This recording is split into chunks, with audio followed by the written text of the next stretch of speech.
हाँ जी, सभी को नमस्ते नमस्कार। आप सभी कैसे हो? खैरियत हो? सब अच्छा चल रहा है? आपकी तैयारी अच्छी चल रही होगी।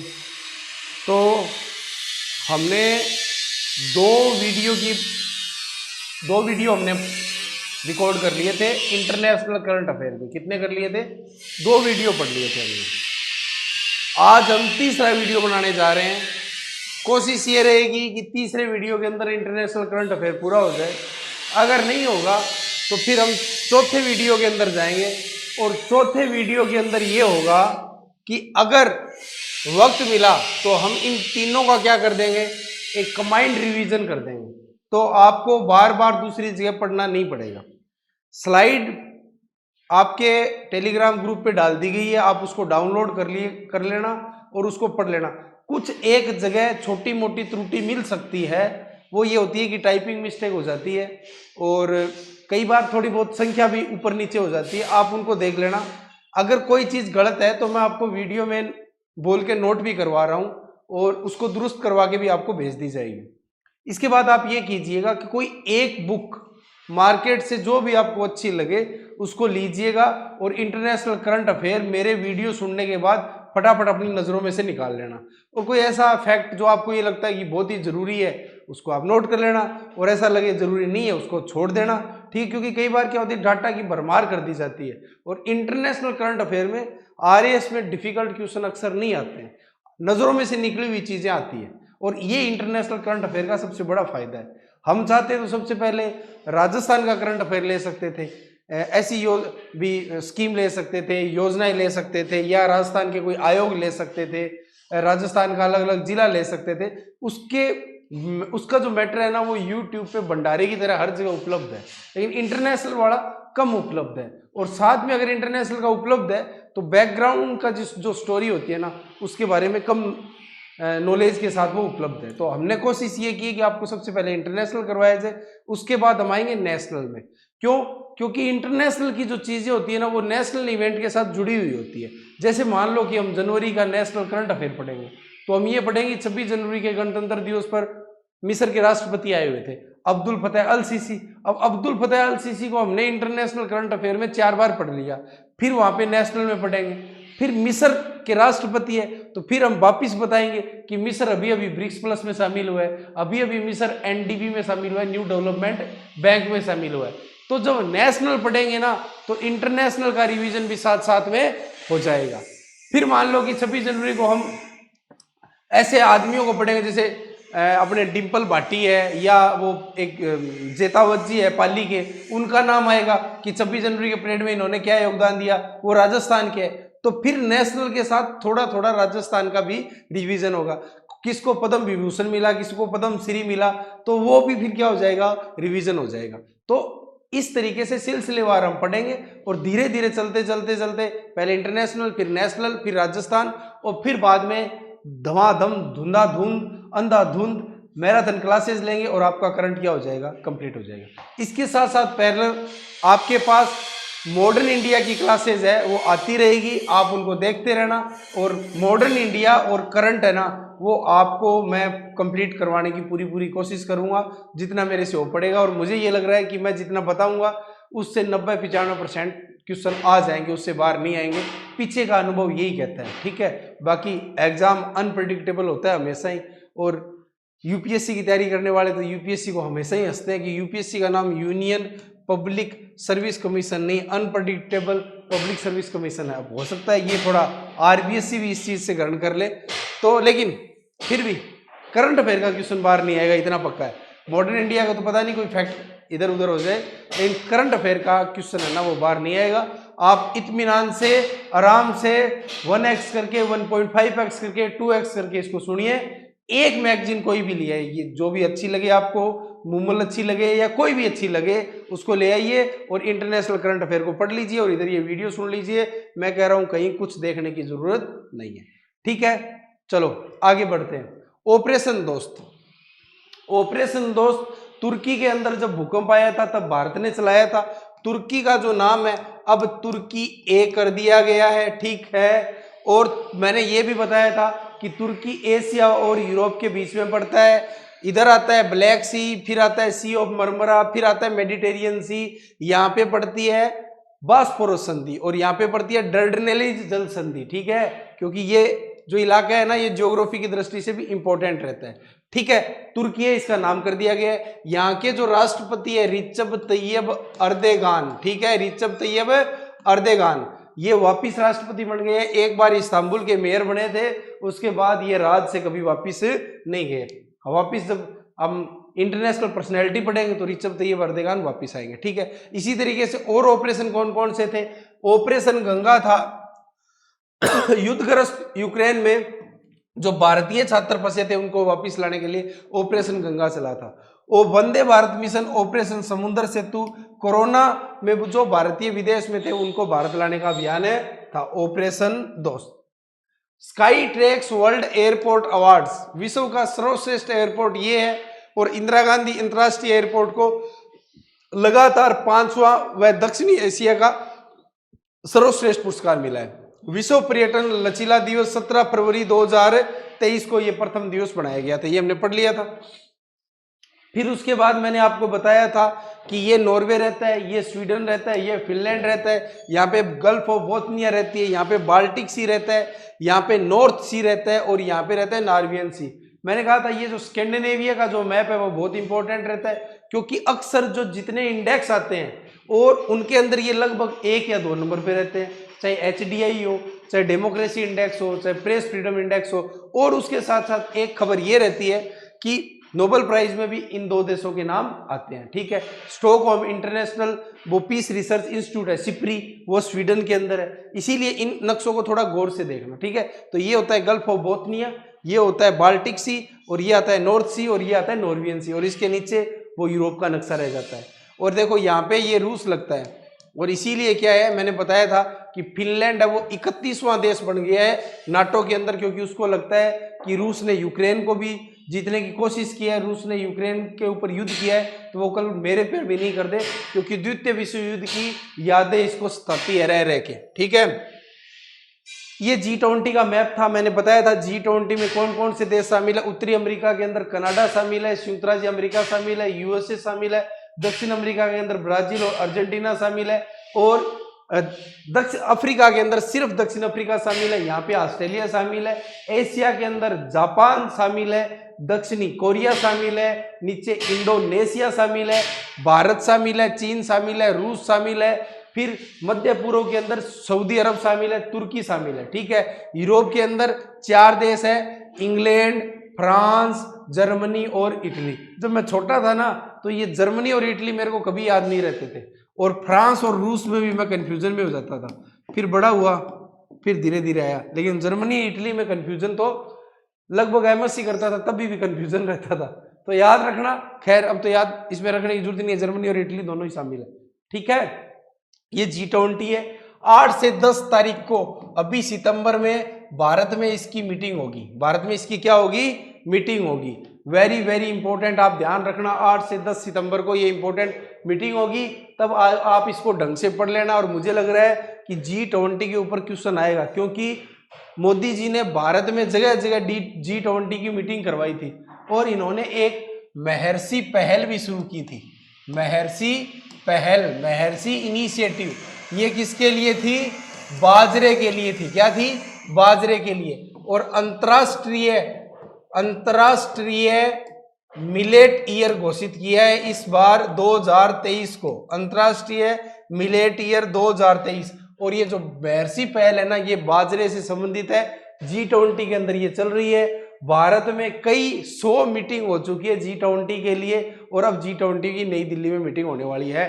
ठीक है, प्रधानमंत्री नरेंद्र मोदी के नेतृत्व में, और चीन के राष्ट्रपति शी जिनपिंग नहीं आ रहे हैं और रूस के राष्ट्रपति व्लादिमीर पुतिन भी नहीं आ रहे हैं। क्यों नहीं आ रहे हैं वो एक अलग प्रसंग है, लेकिन पिछले 2 दिनों से इस बात पे अंधाधुंध विदेशी जगत में चर्चा चल रही है कि शी जिनपिंग आखिर भारत क्यों नहीं आए और पुतिन साहब क्यों नहीं आए। पुतिन खैर ब्रिक्स के समिट में भी नहीं गए थे, क्योंकि उन पे अंतर्राष्ट्रीय क्रिमिनल कोर्ट में मुकदमा चल रहा है यूक्रेन वाले में। तो उन्हें ये लगता है कि अगर रूस की धरती से बाहर गए और जहां जहां अंतर्राष्ट्रीय क्रिमिनल कोर्ट का केस चल रहा है, अगर वहां पे उस देश की संधि की हुई है तो पुतिन की गिरफ्तारी हो सकती है, इसीलिए वो नहीं आ सकते। भारत का अंतर्राष्ट्रीय क्रिमिनल कोर्ट से समझौता नहीं है। ये हमने international north south transport corridor पढ़ लिया था। सबसे पहले 2000 के अंदर रूस, ईरान और भारत ने यह समझौता किया था। लगभग 7200 किलोमीटर का ये क्या है, मल्टी मोड ट्रांसपोर्ट कॉरिडोर है, जिसमें रेल भी है और आपका ये सड़क मार्ग भी है और आपका समुद्र मार्ग भी है। ठीक है, ये दिखाई भी दे रहा है यहाँ पे, ये समुद्र मार्ग है और ये कैस्पियन सी के पास में ये रेल रोड है। अभी अभी अजरबैजान और ईरान के बीच में एक समझौता हुआ है, उसके तहत ये रेलवे रोड बनेगी। हाल फिलहाल इसमें 10 से ज्यादा देश शामिल हो चुके हैं। देखो रेल कॉरिडोर भी है, नॉर्थ साउथ है ट्रांसपोर्ट कॉरिडोर, और ये जो पीपीटी है वो आपको आज मिल जाएगी। ठीक है, और इसके 3 तरीके बताए थे मैंने आपको। एक तो बताया था सेंट्रल, एक बताया था ईस्टर्न और एक बताया था वेस्टर्न। 3 कॉरिडोर इसके मैंने आपको बताए थे। International north south transport corridor, मैंने कहा था जो चीन ने OBOR शुरू किया था, वन बेल्ट वन रोड, उसके विरोध में अफ्रीका ने पहले, सबसे पहले G7 ने कहा बिल्ड बैक बेटर वर्ल्ड बनाओ। ठीक है, और इसी कड़ी के अंदर अभी गोल्डन गेटवे स्टार्ट किया है। किसने स्टार्ट किया है? यूरोपियन यूनियन ने स्टार्ट किया है। ये हमने पिछले वीडियो में पढ़ा था, परसों पढ़ा था। आज हम इसके बारे में दोबारा पढ़ेंगे। ठीक है, और इसी के साथ साथ एक ग्रोथ कॉरिडोर और है, Asia Africa growth corridor. Asia Africa growth corridor, Asia Africa growth corridor, जो कि भारत और जापान के सहयोग से एशिया और अफ्रीका के बीच में किया जा रहा है। ठीक है, ये हम अभी पढ़ लेंगे, स्लाइड जब चलती जाएगी हमारे साथ साथ में। ये वही वापिस international north south transport corridor है जो कि हमने पिछले वीडियो में पढ़ा था। ठीक है, न्यू स्टार्ट संधि हुई थी रूस और अमेरिका के बीच में।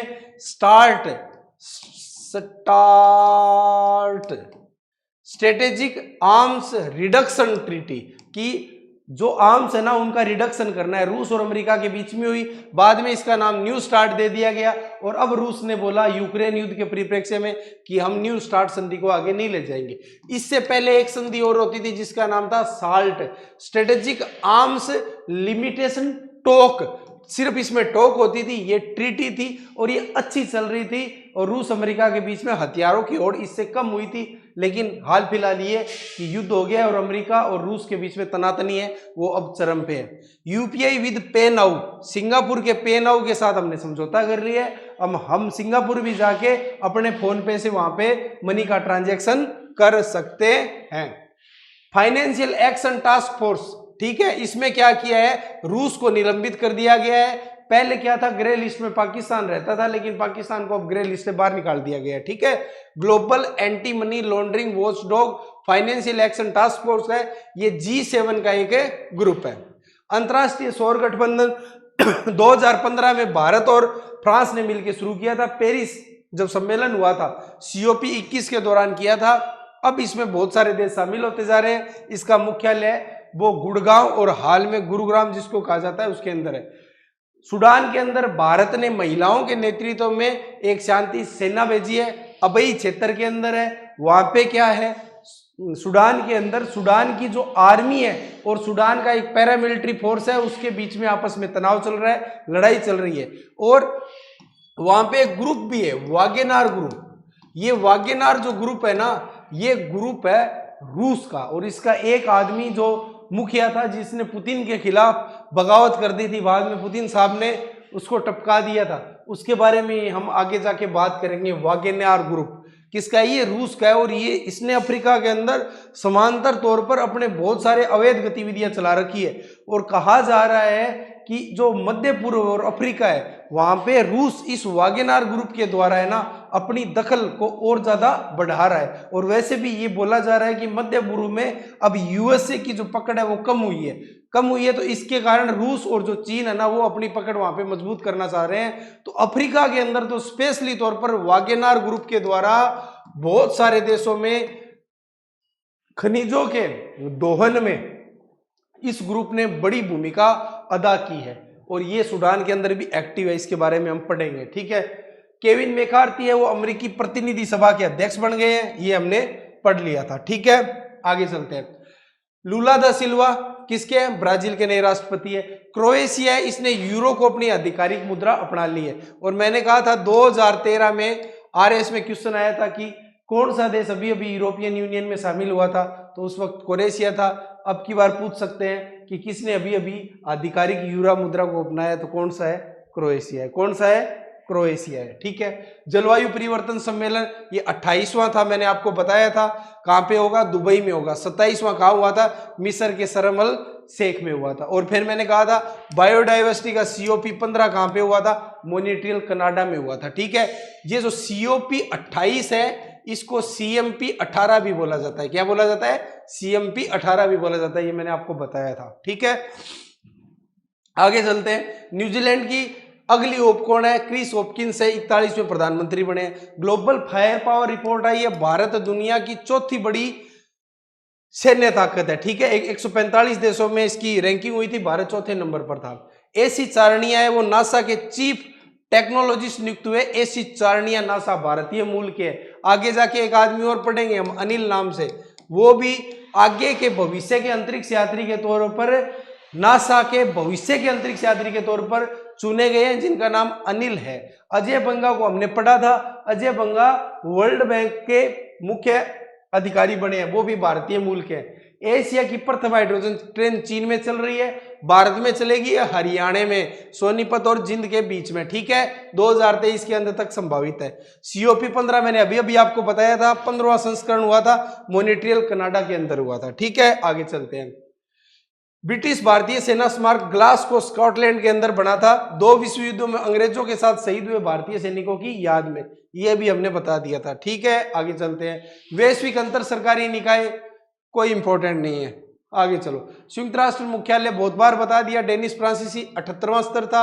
8वें स्तर के अंदर भारत की विजय लक्ष्मी पंडित ने अध्यक्षता की थी। ठीक है, 193 देश हो गए कोई, और महासचिव एंटोनियो गुटेरेस है, कोई इंपॉर्टेंट नहीं है। संयुक्त राष्ट्र सुरक्षा परिषद 5+10 देश होते हैं, 5 देशों का ग्रुप बनता है, बारी बारी से आते हैं। पहले भारत इसमें शामिल था, अब भारत बाहर हो गया, अब नए देश इसमें शामिल हो गए हैं। ठीक है, सिक्योर SCO के अंदर नया देश आने वाला कौन सा है? ईरान। कितने नंबर का है? 9वें देश का है। कौन कौन से 8 देश शामिल है? कि मैंने कहा था मध्य एशिया में 5 देश है, Kazakhstan, Tajikistan, Uzbekistan, Turkmenistan, Kyrgyzstan. उनमें से तुर्कों वालों को डाल दो, तुर्कमेनिस्तान बाहर हो गया, कौन सा बच गया? कजाकिस्तान, तजाकिस्तान और उज्बेकिस्तान और किर्गिस्तान। उससे ऊपर वाला रूस, नीचे वाला चीन। 6 देश ये शामिल हो गए, 2 हो गए भारत और पाकिस्तान, 8, और 9वां आ गया ईरान। और ये जब SCO समिट भारत में हुई थी, हालांकि ये वर्चुअल हुई थी, इस वर्चुअल मीटिंग में सिक्योर SCO नाम दिया गया था। और ये मोदी जी की तरह होता है ना, DDTTPPPP, वैसे S पे ये होता है, E पे ये होता है, C पे ये होता है, ये पढ़ लेना, इतना इंपॉर्टेंट नहीं है। लेकिन सिक्योर SCO आधिकारिक वेबसाइट लॉन्च हुई थी, ईरान इसमें क्या हो गया है? शामिल हो गया। Global partnership on artificial intelligence, Bharat इसका अध्यक्ष बना है, इंपॉर्टेंट है। आर्टिफिशियल इंटेलिजेंस के ऊपर क्या हो रही है? ग्लोबल पार्टनरशिप हो रही है। राजीव चंद्रशेखर इसके अध्यक्ष बने हैं। केंद्रीय इलेक्ट्रॉनिक और सूचना प्रौद्योगिकी राज्य मंत्री है। और 25 देशों का क्या ये संगठन है, 2020 में ये बना था, भारत इसका संस्थापक सदस्य था। P20 पार्लियामेंट्री जो अध्यक्ष थे उनकी मीटिंग हुई थी, भारत की तरफ से लोकसभा अध्यक्ष ओम बिरला गए थे। कहां पे हुई थी ये मीटिंग? जकार्ता इंडोनेशिया में हुई थी। और इंडोनेशिया इंपॉर्टेंट क्यों है? क्योंकि इंडोनेशिया अपनी अब राजधानी है ना, वो कहां पे ले जा रहा है? नूनस्तारा ले जा रहा है। कहां ले जा रहा है? नूनस्तारा ले जा रहा है, क्योंकि जकार्ता को कह रहे हैं ग्लोबल वार्मिंग के कारण वो क्या हो जाएगी? डूब जाएगी।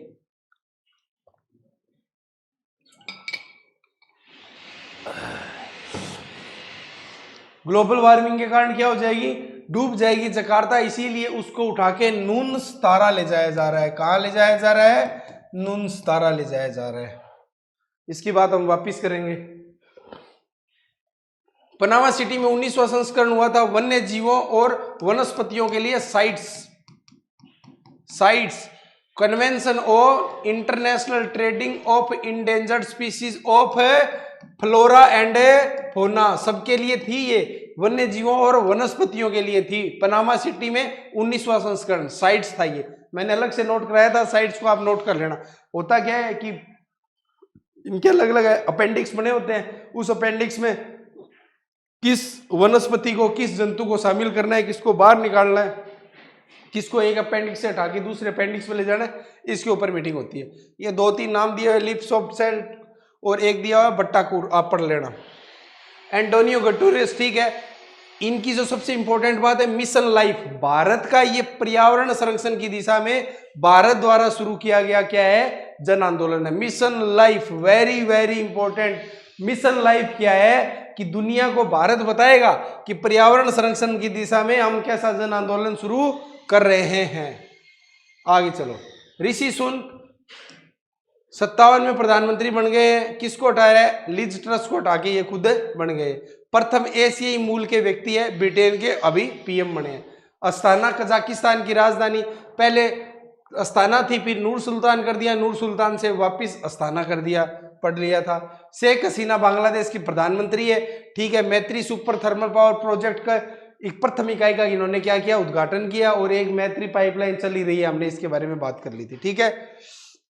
बंग बंधु शेख मुजबिर रहमान छात्रवर्ती ऐतिहासिक मुक्ति संग्राम में शहीद सैनिकों के वंश और भारत ये सशस्त्र बलों के अधिकारियों को प्रदान की जाती है, ठीक है। बंग बंधु शेख मुजीबर रहमान छात्रवर्ती। होम्योपैथी ये पहला दुबई के अंदर खुला है। 2+2 वेरी वेरी इंपॉर्टेंट। 2+2 के अंदर एक तो होते हैं रक्षा मंत्री और एक होते हैं विदेश मंत्री। ये दूसरे देश के समकक्ष रक्षा और विदेश मंत्री से मिलते हैं। भारत ये वार्ता क्वाड के 3 देशों से करता है, मतलब चौथा तो भारत हो गया, 3 बचे और कौन कौन से, जापान बच गया, ऑस्ट्रेलिया बच गया और यूएस से, उनके साथ करता है। लेकिन इसके साथ साथ भारत 2+2 डायलॉग रूस के साथ भी करता है, अमेरिका, ऑस्ट्रेलिया और रूस, और ये यहाँ पे दिया हुआ है जापान, ठीक है। ओके ओके, बहुत इंपॉर्टेंट है ये। 2+2 डायलॉग भारत किन देशों के साथ करता है, क्वाड के 3 देशों के साथ करता है और उसके साथ रूस के साथ करता है। और 2+2 में कौन कौन से मंत्री शामिल होते हैं, रक्षा और विदेश मंत्री। बहुत इंपॉर्टेंट है ये, बहुत इंपॉर्टेंट है। आगे चलिए, वैश्विक वित्तीय केंद्र सूचकांक संस्करण 32वां है। पहला स्थान न्यूयॉर्क का है भारत में, एक दिल्ली में है, एक मुंबई में है और एक गुजरात में फिनटेक सिटी है, ठीक है। गिफ्ट सिटी बोलते हैं जिसको। ट्विटर अब ये एक्स बन गया है, एलोन मस्क ने इसको खरीद लिया है। ये सारे दिन आप पढ़ते हो, मैं ये नहीं बताऊंगा, आपको पता है। Financial action task force G7 द्वारा 1989 में स्थापित हुआ था। रूस को अभी अभी क्या कर दिया गया है, निलंबित। मनी लॉन्ड्रिंग, आतंकवादी वित्त शोषण को रोकने और मुकाबला करने के लिए ये इंटरनेशनल स्टैंडर्ड बनाता है। क्या बनाता है, इंटरनेशनल स्टैंडर्ड बनाता है, ठीक है। Financial action task force G7 द्वारा 1989 में बनाया गया था, ये हमने पढ़ लिया था। और रूस को निलंबित कर दिया गया है और पाकिस्तान को ग्रे लिस्ट से क्या कर दिया गया है, बाहर की। हाँ, आपने ठीक ठाक काम कर लिया, इसलिए आप ग्रे लिस्ट से क्या हो, बाहर हो। सॉरी, जनरल मोहन सुब्रमण्यम भारत के लेफ्टिनेंट जनरल है। सूडान में संयुक्त राष्ट्र मिशन का फोर्स कमांडर नियुक्त किया है 5 जुलाई 2000। और ये वो सूडान के अंदर वापिस भारतीय महिलाएं थी, अबई क्षेत्र के अंदर गई थी, ठीक है। जनरल मोहन सुब्रमण्यम भारत के लेफ्टिनेंट जनरल, संयुक्त राष्ट्र मिशन का फोर्स कमांडर नियुक्त है, इनको किया है। कहां पे नियुक्त किया है, सूडान में नियुक्त किया है, ठीक है। Very very important, I2U2 India, Israel, USA और संयुक्त अरब अमीरात का ये संगठन है। पहला संस्करण हुआ था इसका 14 जुलाई 2022 को वर्चुअल माध्यम से हुआ था। Very very important, I2U2। और इसके साथ मैंने बताया था, आज और पढ़ेंगे उसको, I2U2। और एक था OCS, ठीक है। ये अभी ताजा ताजा बने हुए संगठन है। इंडिया, इजराइल, यूएसए, संयुक्त अरब अमीरात, UAE, ठीक है। तो इसका आ गया यूएसए और UAE, संयुक्त अरब अमीरात। ओक्स का हो गया ऑस्ट्रेलिया, यूके और US, Australia, United kingdom and United state of America, ये ओक्स के अंदर शामिल है। आज ओक्स को हम पढ़ने वाले हैं। वैसे मैंने ओक्स को बोल बोल के 5 बार तो आपको बता दिया है। आगे चलते हैं। 56 देश राष्ट्रमंडल देशों में क्या हो गए हैं, शामिल हो गए। कल क्या है, थोड़ा जुकाम बुखार हो गया, तबीयत खराब हो गई थी, इसीलिए क्लास नहीं ले पाए। और वो तबीयत थोड़ी आज भी नासाज है, इसीलिए बोलने में बीच बीच में क्या आ रही है, दिक्कत आ रही है। राष्ट्रमंडल देशों में शामिल होने वाले 2 देश थे, गेबोन और टोगो, गेबोन और टोगो। और 56 देश अब राष्ट्रमंडल में क्या हो गए, शामिल हो गए। मिताली और बंधन एक्सप्रेस क्या थी, भारत और बांग्लादेश के बीच में, मैंने आपको बता दी थी, ठीक है। चलते हैं आगे। म्यूजिक ऑफ द फ्यूचर क्या है, दुनिया की बहुत सुंदर इमारत है, दुबई में है, और भाई साहब इसको देखने के लिए बहुत खर्चा पानी लगता है। आज हम और बात करेंगे कि दो ऐसे शहर है, नियोम और न्यू मुरब्बा, नियोम और न्यू मुरब्बा, आज उनके बारे में हम बात करेंगे। ये भी याद रखना, म्यूजियम ऑफ द फ्यूचर कहां पे है, दुबई में। कहां पे है, दुबई में। हम इसके बारे में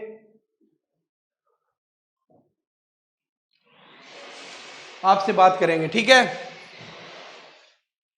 ये 2006 में बना था, मैंने कहा था ये आजकल इतना इंपॉर्टेंट नहीं है, लेकिन इसीलिए इंपॉर्टेंट है कि कई बार आ जाता है कि United nation human right commission कब बना था, और आपको लिख दिया 1945, तो आप लपक के जाते हो कि 1945 में यूनाइटेड नेशन बना था, ये तभी बना था, लेकिन ये 2006 में बना हुआ है। स्विट्जरलैंड के जिनेवा में इसका क्या है, मुख्यालय है। विश्व स्वास्थ्य संगठन के पुनः महानिदेशक युक्त हुए टेड्रोस अधनोम घेब्रेयेसस, कोई इंपॉर्टेंट नहीं है, पढ़ लेना। नून सितारा बता दिया भाई साहब, चिल्ला चिल्ला के बता दिया कि इंडोनेशिया वो देश है जिसकी प्रधानमंत्री जकार्ता से नून सितारा जा रही है, ठीक है, ठीक है। ओलिवर गोरिचस, ये क्या है, गीता गोपीनाथ का इन्होंने स्थान ले लिया, पहले आईएमएफ में थे, अब आईएमएफ में आए, ओलिवर गोरिचस है, ठीक है। अंतरराष्ट्रीय मुद्रा कोष के नए मुख्य अर्थशास्त्री, अंतरराष्ट्रीय मुद्रा कोष के नए मुख्य अर्थशास्त्री कौन है, ओलिवर गोरिचस है।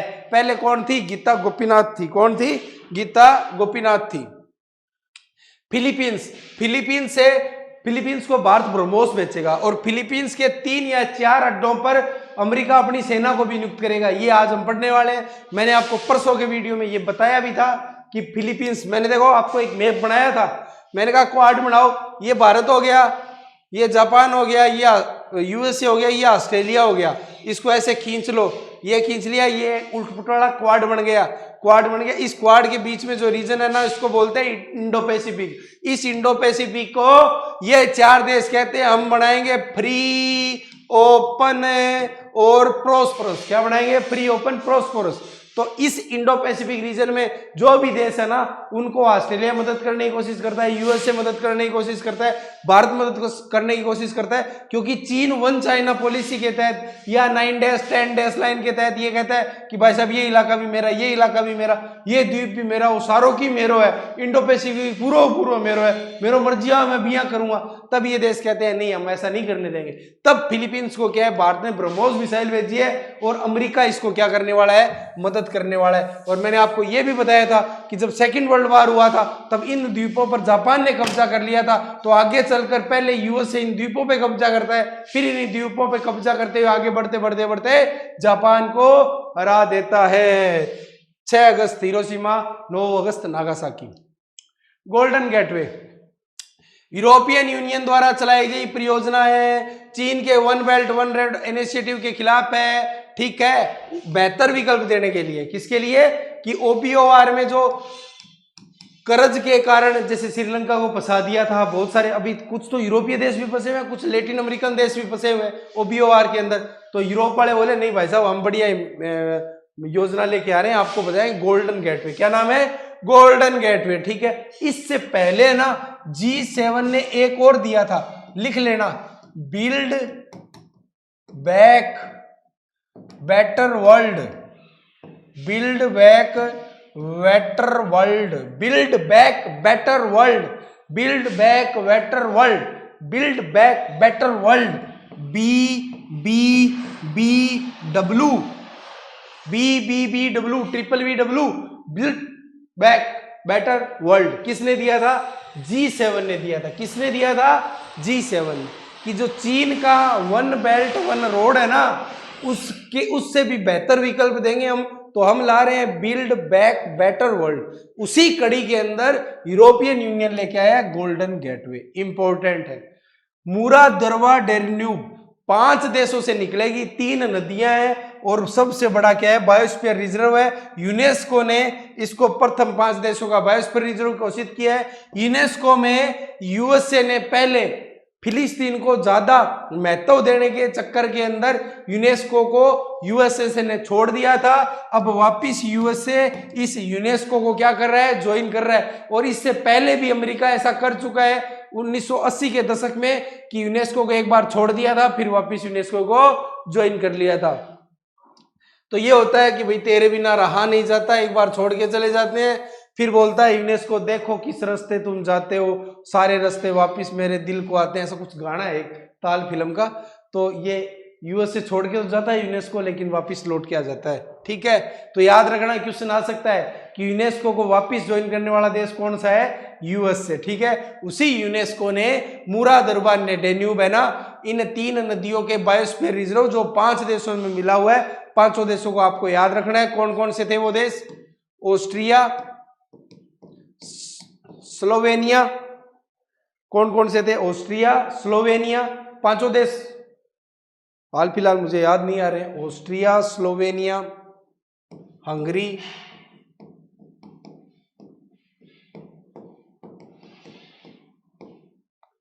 खैर आप वो 5 देश मैंने पिछली स्लाइड में नोट करवाए थे, अभी मेरे स्लिप हो चुके हैं, आप वो 5 देश नोट कर लेना। ठीक है, ऑस्ट्रिया, स्लोवेनिया।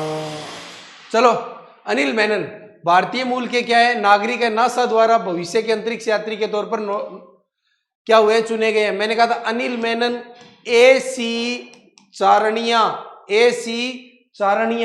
कौन थे, चीफ टेक्नोलॉजिस्ट नियुक्त हुए नासा के अंदर। और उसके अलावा एक आदमी और था, अजय बंगा जो वर्ल्ड बैंक में नियुक्त हुए। ठीक है, ये हमारा पिछली क्लास का क्या हो गया है, रिवीजन हो गया है। वो जो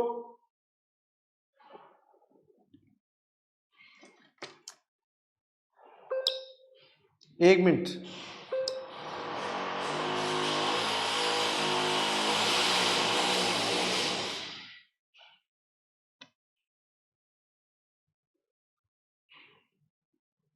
वो यार मैं 5 देश चेक ही कर लेता हूँ, 5 कंट्रीज।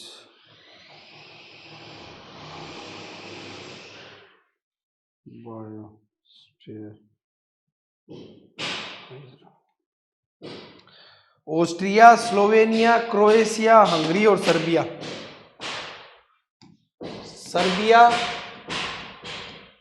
ऑस्ट्रिया, स्लोवेनिया,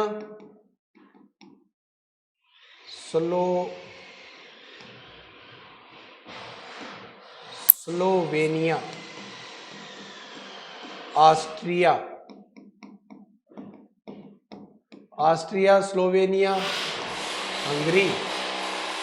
ठीक है,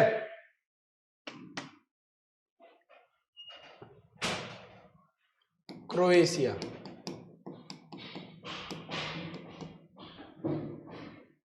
पांच देश है ये। ठीक है, पिछली स्लाइड में हमने पढ़े थे, सर्बिया, स्लोवेनिया, ऑस्ट्रिया, क्रोएशिया और हंगरी। ठीक है, आज का हम स्टार्ट कर रहे हैं, तो हमने पिछली जो वीडियो थी उसका सारा रिवीजन कर लिया। थॉमस बोक अंतरराष्ट्रीय ओलंपिक समिति के क्या बन गए, अध्यक्ष। आगामी 4 वर्षों तक ये क्या हो गए, नियुक्त हो गए। ठीक है, नंगोजी ओंकोजी इविला नाइजीरिया की पूर्व वित्त मंत्री है और ये वर्ल्ड ट्रेड ऑर्गेनाइजेशन है, इसकी महानिदेशक नियुक्त हुई है। अब एक चीज ध्यान रखना, वर्ल्ड ट्रेड ऑर्गेनाइजेशन अलग चीज है, वर्ल्ड बैंक और IMF अलग चीज है। ये तो है भाई साहब ब्रेटन वुड की औलादें, क्या है, ब्रेटन वुड की संतानें, ब्रेटन वुड ट्विंस बोला जाता है। और वर्ल्ड ट्रेड ऑर्गेनाइजेशन है, ये ट्रेड से संबंधित है, 90 के दशक में ये बना था। ठीक है, तो नंगोजी ओंकोजी इविला है नाइजीरिया की, ये किसमें शामिल हुई है, WTO की 7वीं महानिदेशक बनी है, प्रथम महिला महानिदेशक है। क्या है, प्रथम महिला महानिदेशक। शाहबाज शरीफ पाकिस्तान के प्रधानमंत्री है, जैसा कि हम जानते हैं कि पाकिस्तान में लठ बजे हुई है और लठ हमेशा बजे रहते हैं। रिचब तैयब अर्दोगान, अभी हम जब हमने ये वीडियो स्टार्ट किया था तो हमने ऑपरेशन दोस्त पढ़ा था, तब हमने रिचब तैयब अर्दोगान का पढ़ लिया था। रानिल विक्रम सिंह, नाम से ही पता चल रहा है कहां के हैं, श्रीलंका के। शेख मोहम्मद बिन जायद उल नाहयान, ये संयुक्त अरब अमीरात के क्या है, राष्ट्रपति हैं। ठीक है, शेख मोहम्मद बिन जायद उल नाहयान इंपॉर्टेंट है।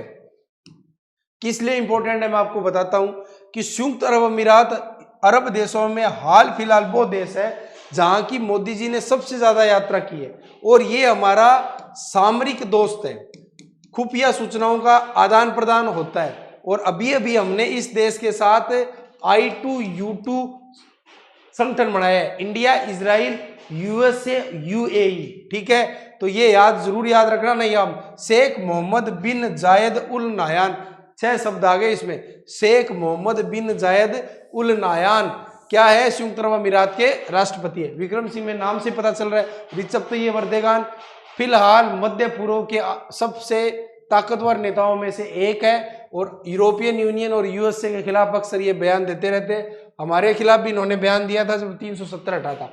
एमैनुअल मैक्रों फ्रांस के राष्ट्रपति है। फ्रैंक वोल्टन मियर जर्मनी के राष्ट्रपति पुनः। एमैनुअल मैक्रों है ना, बहुत इंपॉर्टेंट है। ठीक है, मैं जो आपको पहली क्लास से बता रहा हूं कि ऐसी इंटरनेशनल सेलिब्रिटी होती है जिनको मिलाना जाता है, तो हमने कहा जैसे ओल्फ सोल्स है, कहाँ के है? जर्मनी के है। ठीक है, तो वैसे ही एमैनुअल मैक्रों, और ये ना लगभग हर हफ्ते 1-2 बार खबरों के अंदर आते रहते हैं। और फ्रांस देश की खास बात ये रही हुई है कि फ्रांस लगभग यूरोपियन यूनियन, यूरोपीय देशों से अपनी स्वतंत्र विदेश नीति रखता है और ये चाहता है कि यूरोप की विदेश नीति या यूरोप की नीतियां है ना, वो यूएसए के अंडर में नहीं रहे। इसीलिए ये अपने स्वतंत्र हमेशा ही एक लाइन रखता है। देखिए, जैसे आपको मैं एक बहुत बढ़िया उदाहरण देता हूँ। 1998 में जब भारत ने परमाणु परीक्षण किया था तो सभी पश्चिमी देशों ने प्रतिबंध लगाए थे और उस वक्त शायद फ्रांस के राष्ट्रपति एरन सिरोक थे, तो उन्होंने बोला नहीं, हम प्रतिबंध नहीं लगाएंगे। और आपको पता हो कि जब मनमोहन सिंह की सरकार के ऊपर भी संकट आ गया था 2008 के अंदर, अमेरिका के साथ 1-2-3 एग्रीमेंट हुआ था परमाणु समझौते के लिए, तो सबसे पहले भारत ने यूएसए के साथ परमाणु सामग्री के आदान प्रदान का समझौता नहीं किया था, सबसे पहले फ्रांस के साथ किया था। तो फ्रांस के साथ हमारे रिश्ते हमेशा अच्छे रहे और फ्रांस अपनी स्वतंत्र विदेश नीति के तहत हमें काफी प्रमुखता से रखता है। तो एमैनुअल मैक्रों है ना, इसमें इंपॉर्टेंट आदमी है। ठीक है, बेंजामिन नेतन्याहू इजराइल के प्रधानमंत्री है। कैसे न कैसे करके ये बनते रहते हैं और अभी ये बहुत ज्यादा इंपॉर्टेंट है क्योंकि क्या हुआ कि जो इजराइल की संसद है नेसेट, उसने एक कानून पारित किया। बोला हम कोई कानून पारित कर दें, उस कानून को वहां की सुप्रीम कोर्ट खारिज नहीं कर सकती, हमारी नीतियों की आलोचना नहीं कर सकती। कुल मिला के उन्होंने एक ऐसा कानून बनाया जो सुप्रीम कोर्ट की ताकत को कम कर रहा था और इस नियम और इस कानून के विरुद्ध वहां की जनता है ना, वो सड़कों पे आ गई थी।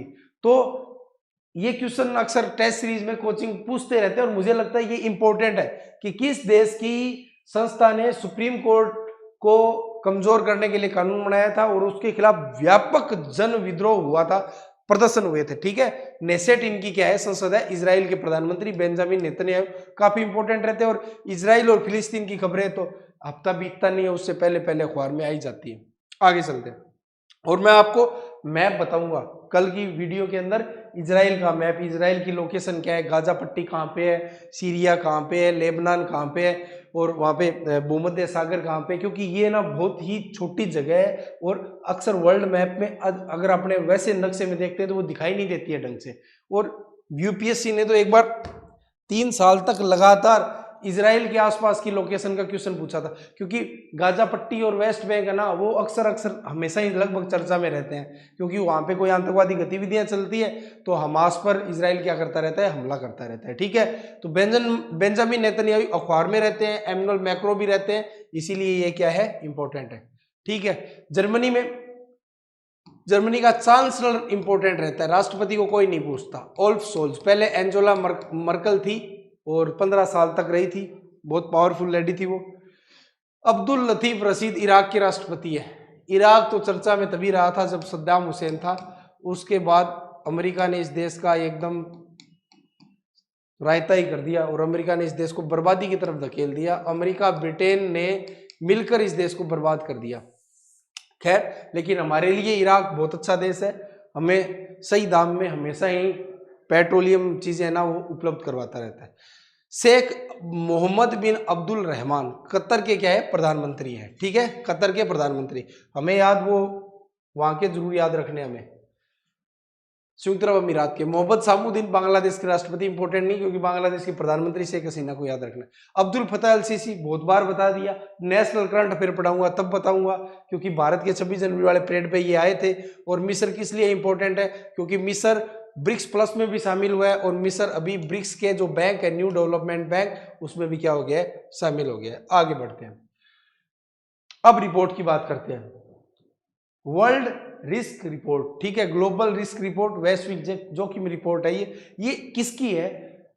वर्ल्ड इकोनॉमिक रिफॉर्म की है, ठीक है। और ये भी याद रखना कि वर्ल्ड इकोनॉमिक रिफॉर्म है ना, ये कोई यूएनओ का पार्ट नहीं है, ये अलग से संस्था है, ठीक है। स्विट्जरलैंड दावोस के अंदर इसकी मीटिंग होती है, बहुत सारे लोग इकट्ठे होते हैं और भाषण मारते रहते हैं, ठीक है। विश्व आर्थिक मंच द्वारा जारी रिपोर्ट में अगले 2 वर्षों में प्राकृतिक आपदाओं और मौसमी घटनाओं के लिए सक्रिय रहने की बात कही गई है। और देखो कि पिछले 100 सालों के अंदर ये हुआ है कि पूरा अगस्त है ना वो लगभग सूखा चला गया। और ये घटना कोई राजस्थान की नहीं है, ये मान लो बूढ़िया केंतानी जो देशों देश की घटना है। पूरे देश के अंदर पूरा अगस्त सूखा चला गया। और जो अपनी इस वक्त की जो सावणी की फसलें हैं, जो खरीफ की फसलें बोली जाती है, उनके लिए बहुत बड़ा नुकसान है। और हो सकता है कि इस बार उत्पादकता काफी कम रहे। हमारी तरफ तो बुरे हाल है। और ये जो वर्ल्ड रिस्क रिपोर्ट थी, इसकी कई भी बात है ना वो सच साबित हो रही है। विश्व आर्थिक मंच कब बना? स्थापना 1971 में हुई। गैर लाभकारी अंतरराष्ट्रीय संगठन, मतलब एक तरीके से non profit organise NGO type का है, ठीक है। और जिनेवा में इसका क्या है? मुख्यालय दावोस। दावोस में इसका हर साल क्या होता है? लगभग सम्मेलन होता रहता है। ऊर्जा संक्रमण सूचकांक भी जारी करता है, वैश्विक प्रतिस्पर्धा रिपोर्ट, और ये जो सबसे इंपॉर्टेंट है ग्लोबल जेंडर गैप इंडेक्स। 2 बार तो आईएएस के प्रीलिम्स में पूछा गया है, ग्लोबल जेंडर गैप इंडेक्स कौन जारी करता है? वर्ल्ड इकोनॉमिक फोरम जारी करता है, ठीक है। वैश्विक यात्रा और पर्यटन रिपोर्ट, वेरी वेरी इंपॉर्टेंट है, आप याद कर लेना इसको। क्यों कर लेना, मैं एक बात बता रहा हूं कि आपको ये 4 रिपोर्ट याद होगी कि ये वर्ल्ड इकोनॉमिक फोरम जारी करता है। तो बाकी और कोई रिपोर्ट पूछ ले कि ये रिपोर्ट कौन जारी करता है, तो आपके दिमाग में ये रहेगा ये वाली तो वर्ल्ड इकोनॉमिक रिफॉर्म जारी करता है। तो क्या होता है कि इलिमिनेशन करने में, चीजों को छांटने में, अलग करने में आसानी हो जाती है। तो कई बार क्या होता है कि आपने एक साथ फैक्ट याद करे, उससे अच्छा है कि आधे फैक्ट को ढंग से याद कर ले, तो दूसरे फैक्ट को अलग करना क्या हो जाता है? आसान हो जाता है। तो आप वर्ल्ड इकोनॉमिक रिफॉर्म की जो रिपोर्ट आती है ना, इसको जरूर याद रखना। ऊर्जा संक्रमण सूचकांक, वैश्विक प्रतिस्पर्धात्मक रिपोर्ट, वैश्विक यात्रा और पर्यटन रिपोर्ट, और ग्लोबल जेंडर गैप इंडेक्स। इसके बारे में आज हम पढ़ेंगे, ग्लोबल जेंडर गैप। तो 2 रिपोर्ट तो आज ही पढ़ने वाले हैं वर्ल्ड इकोनॉमिक रिफॉर्म की। कौन कौन सी? एक तो ग्लोबल जेंडर गैप और एक अपने रिस्क रिपोर्ट अभी अभी पढ़ी है, ठीक है। रिस्क रिपोर्ट में क्या बोला है कि अगले 2 वर्ष में प्राकृतिक आपदाओं और मौसमी घटनाओं के लिए सक्रिय रहने की बात की गई है, ठीक है। आगे चले तो याद रहेगा वर्ल्ड इकोनॉमिक रिफॉर्म कौन कौन सी देता है? एक तो प्रतिस्पर्धा की देता है, एक ऊर्जा संक्रमण की देता है, एक वैश्विक पर्यटन पर देता है, और एक ग्लोबल जेंडर गैप पे देता है, ठीक है।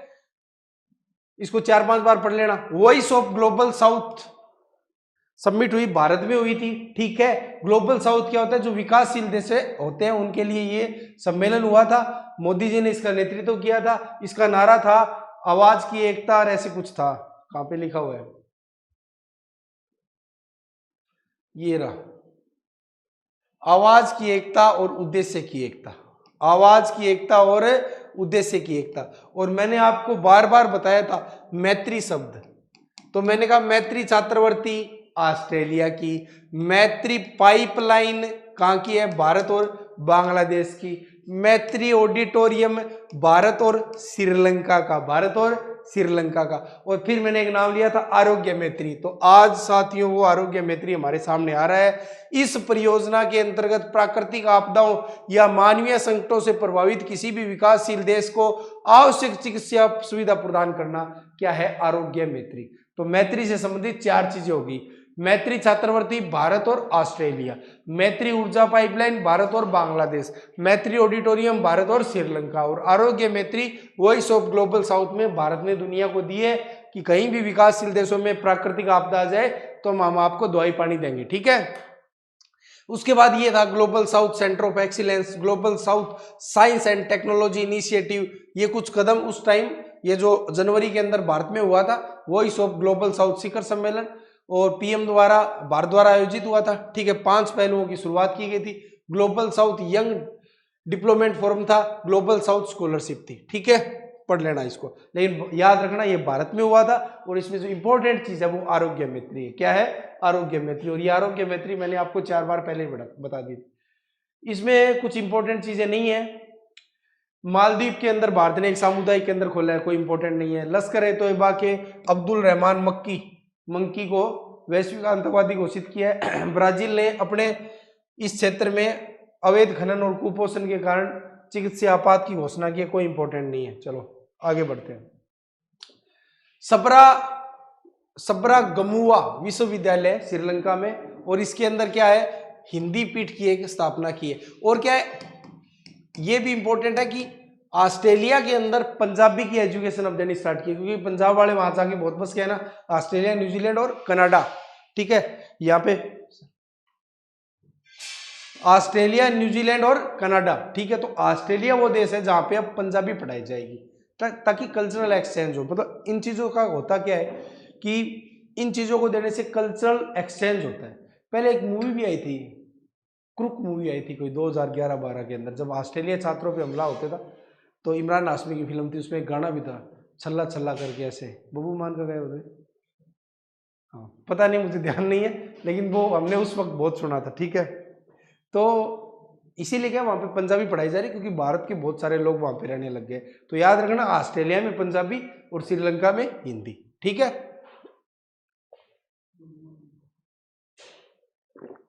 बब्बू मानी, हाँ वो राज मंदिर में देखी थी मैंने, मेरा एक दोस्त आज ये मीना, हम देखने गए थे, तब मेरे को याद आ रहा है, क्रुक इमरान हाशमी की फिल्में थी, ठीक है। हाँ, वेरी वेरी इंपॉर्टेंट, अंतरराष्ट्रीय बौद्धिक संपदा सूचकांक, इंटेलेक्चुअल प्रॉपर्टी इंडेक्स, ठीक है। इंटरनेशनल जब कौन जारी करता है, America, US chamber of commerce के ग्लोबल इनोवेशन पॉलिसी सेंटर द्वारा जारी होता है, ठीक है। अब क्या होता है, ऐसी चीजें होती है ना, अंतरराष्ट्रीय लिखा होता है, आगे आ जाता है, कोई अंतरराष्ट्रीय संगठन आ जाता है तो हम उस पर टिक कर देते हैं। इसीलिए इन इंडेक्स को ढंग से पढ़ना जरूरी है। और मैं ये बार बार कह रहा हूं कि इंटरनेशनल करंट अफेयर की चीजें वो होती है कि एक बार पढ़ी हुई होती है ना, पेपर में जाके टिक हो जाता है आसानी से। तो अंतरराष्ट्रीय बौद्धिक संपदा सूचकांक यूएस से चैम्बर ऑफ कॉमर्स जारी करता है, उसका एक पार्ट है ग्लोबल इनोवेशन पॉलिसी सेंटर, वो इसको जारी करता है। यूएस से जारी करता है तो यूएस से फर्स्ट नंबर पे है और भारत 55वें नंबर पर है, ठीक है। मेन बात यह है कि भारत 55वें नंबर पर है, यूएस से चैम्बर इसको जारी करता है, और यूएस से इस पे क्या है, पहले नंबर पर। अंतरराष्ट्रीय बौद्धिक संपदा सूचकांक, वेरी वेरी इंपॉर्टेंट, याद रखना जरूर जरूर, ठीक है। तो वैश्विक जोखिम रिपोर्ट कौन जारी करता है, वर्ल्ड इकोनॉमिक रिफॉर्म जारी करता है। वर्ल्ड इकोनॉमिक रिफॉर्म और कौन कौन सी चीजें जारी करता है बताइए, पर्यटन वाली जारी करता है, प्रतिस्पर्धा वाली जारी करता है, ऊर्जा वाली जारी करता है, और ग्लोबल जेंडर गैप भी जारी करता है। और ग्लोबल जेंडर गैप अभी पढ़ेंगे। और वो 3 नदियां कौन सी है, मूरा, ध्रुवा और डेन्यूब, मूरा, दरबा और डेन्यूब। और इन 3 नदियों और 5 देशों के एक बायोस्फीयर रिजर्व कौन से है, वो ऑस्ट्रिया, हंगरी, सर्बिया, स्लोवेनिया और एक देश हो रहा है, वो 5 देश है, मेरे को ये 500 याद नहीं रह रहे। आप ये 500 देश जरूर देख लेना, ये बहुत बहुत इंपॉर्टेंट है। और यूनेस्को ने इसको क्या किया है, बायोस्फीयर रिजर्व घोषित किया है। और यूनेस्को में अब नया देश कौन सा शामिल हो रहा है, यूएस से, जो पहले छोड़ के चला गया था अब वापिस आ गया है, ठीक है। UNESCO, Austria, Hungary, Serbia, Slovenia, एक देश और याद नहीं आ रहा। चलो आगे बढ़ते हैं। इसकी बात कर ली थी, इजराइल की न्यायिक सुधार योजना संसद नेसेट ने जारी किया था, और इसका बहुत ज्यादा विरोध हुआ, प्रधानमंत्री बेंजामिन नेतन्याहू द्वारा हुआ था, ठीक है।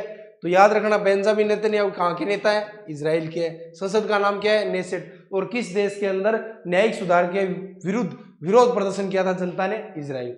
हिंद महासागर रिम एसोसिएशन, साथियों इसमें 23 देश शामिल है, ये फैक्ट गलत लिखा हुआ है, 23 हिंद महासागर के आसपास के देश है ना, उसमें वो शामिल है। अब इसके अंदर है ना एक देश शामिल है, फ्रांस। अब आप कहोगे सर फ्रांस का, वहां पे यूरोप में था, इसमें कैसे शामिल है, क्योंकि हिंद महासागर में कुछ द्वीप है ना, उनके ऊपर फ्रांस का कब्जा है, इसीलिए फ्रांस भी इसमें क्या है, शामिल है, ठीक है। और अक्सर चर्चा में रहता है, हाल फिलहाल किस लिए चर्चा में रहा, मैंने अभी आपको बताया था कि संयुक्त अरब अमीरात का जो प्रधानमंत्री राष्ट्रपति थे, जिनके 6 नाम थे, मैंने कहा इनको याद रखना। इनके साथ हमारा I2U2 गठबंधन है, मोदी जी यहाँ पे बार बार जाते रहते हैं, ये हमारा रणनीतिक पार्टनर है, ठीक है। खुफिया सूचनाओं का आदान प्रदान करता है। अभी हमने क्या किया है, भारत, फ्रांस और यूएई के मध्य आपसी हितों के विभिन्न क्षेत्रों में सहयोग बढ़ाने के लिए औपचारिक त्रिस्तरीय सहयोग प्रणाली लागू की गई है। ठीक है, ये हिंद महासागर रिम एसोसिएशन से संबंधित है। तो याद रखना 23 देश है, आप मैप निकालना और मैप के अंदर देखना हिंद महासागर रिम एसोसिएशन में वो हिंद महासागर के आसपास अफ्रीका के पूर्वी तट के आसपास वाले देश भी शामिल है और बहुत सारे देश शामिल है। ठीक है, 23 के 23 याद रखने कोई जरूरी नहीं है। फ्रांस मैंने इसलिए बताया कि कहीं ये हिंद महासागर का नाम आए और आप सोचो कि यूरोप में बैठा है फ्रांस, तो फ्रांस तो शामिल नहीं होगा, लेकिन फ्रांस भी इसमें क्या है, शामिल है।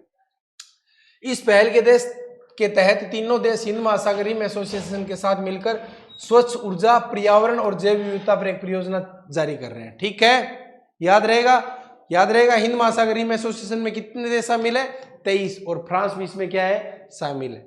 मॉर्निंग कंसल्ट द्वारा जारी ग्लोबल अप्रूवल रेटिंग में प्रधानमंत्री नरेंद्र मोदी दुनिया के सबसे लोकप्रिय नेता है। ठीक है, मॉर्निंग कंसल्ट द्वारा ये जारी हुई थी।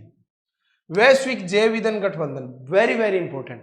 भारत की G20 की अध्यक्षता के तहत प्राथमिकताओं में इस गठबंधन को भी बढ़ाया जा रहा है और भारत चाह रहा है कि इसके ऊपर शायद आपको ये खबर मिल जाएगी 10 सितंबर को ये वैश्विक जैव ईंधन गठबंधन है ना, इसके ऊपर वापिस आपको खबर मिलेगी, तो इसलिए इसको पढ़ लेना, बहुत इंपॉर्टेंट है।